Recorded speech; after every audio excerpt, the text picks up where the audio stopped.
Cricket for good আইসিসির একটি প্রকল্প যা ক্রিকেটের মাধ্যমে বিশ্বব্যাপী শিশুদের এবং পরিবারের জীবনে ইতিবাচক প্রভাব ফেলতে সহায়তা করে। এই মোটোকে সামনে রেখে ডালাসের গ্র্যান্ড প্রেইরি ক্রিকেট স্টেডিয়ামে নেদারল্যান্ডসের 5 ক্রিকেটার এবং 1 কোচ মিলে যুক্তরাষ্ট্রের শিশুদের শিখিয়েছেন কিভাবে খেলতে হবে ক্রিকেট। বেসবল আর বাস্কেটবলের দেশে ক্রিকেট নিয়ে আগ্রহ কম। এবারের বিশ্বকাপের আয়োজক দেশ যেহেতু যুক্তরাষ্ট্র, তাই দেশটিতে ক্রিকেট বেশ ভালো মতোই ছড়িয়ে দিতে চায় বিশ্ব ক্রিকেটের নিয়ন্ত্রক সংস্থা। তাই তো ছোট্ট ছোট্ট এই বাচ্চাদের ক্রিকেটের ক্লাস নিলেন নেদারল্যান্ডসের ক্রিকেটাররা। বেসবল আর বাস্কেটবল জনপ্রিয় হলেও ছোট্ট ছোট্ট এই ছেলে মেয়েরা যে ক্রিকেটটা ভালোই খেলেন তা বোধহয় এই ছবিগুলোতেই প্রমাণ।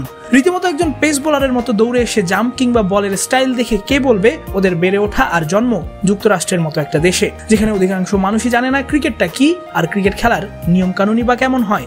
এমন বাচ্চাদের পেয়ে দারুণ শিক্ষাটাই দিল ডাচ ক্রিকেটাররা। শুধু তাই নয়, জানিয়ে দিল ক্রিকেটের নিয়ম কানুন, উদ্বুদ্ধ করলো তাদের ক্রিকেট খেলতে আর দেখতে। আর যাওয়ার পথে তারা সকলেই পেলেন ক্রিকেটারদের কাছ থেকে অটোগ্রাফ আর জার্সি। ডাচরা না হয় যুক্তরাষ্ট্রে ছোট্ট ছোট্ট এই শিশুদের শেখালো ক্রিকেট, কিন্তু কে জানে কবে না এই নেদারল্যান্ডসই বাংলাদেশকে ক্রিকেট শেখায়। তীর সব পণ্যে দিয়েছে সেরা বিশুদ্ধতা, সম্পর্কগুলো যেন থাকে মমতায় ঘেরা।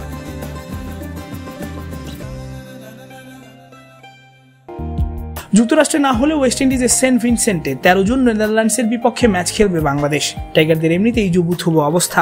যুক্তরাষ্ট্রের বিপক্ষে সিরিজ হার আত্মবিশ্বাস নিয়ে এসেছে একেবারেই তলানিতে। প্রস্তুতি ম্যাচে ভারতের বিপক্ষে যাচ্ছে তাই ব্যাটিং বোলিং এর সঙ্গে যোগ হয়েছে ইনজুরি, যে কারণে নেদারল্যান্ডসকে অনায়াসে হারাবে বাংলাদেশ এমন বলার সুযোগ খুবই কম।